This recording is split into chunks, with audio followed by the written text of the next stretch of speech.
In the name of Allah, the most gracious, the most merciful.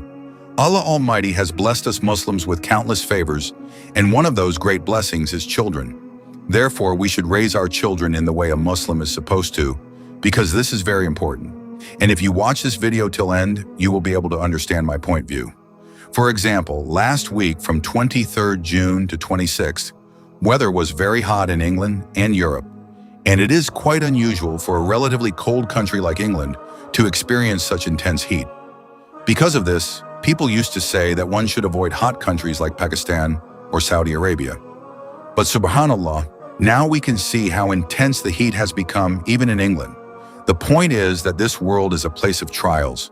If we look at the lives of the Prophet Muhammad, peace be upon him, and his noble companions, may Allah be pleased with them all, they were beloved and obedient servants of Allah, and they faced all difficulties with patience and gratitude, even though they did not have the comforts and facilities that we have today.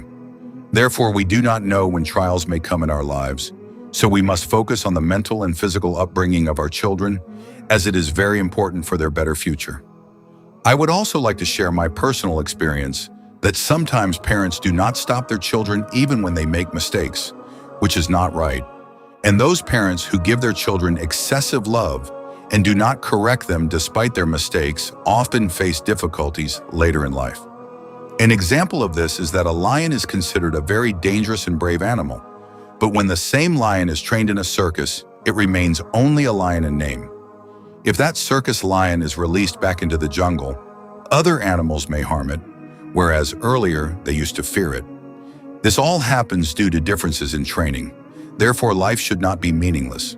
Value the important time of your children's upbringing and provide them with both religious and worldly education so that they can become successful human beings and good Muslims, and a source of forgiveness for you in the hereafter.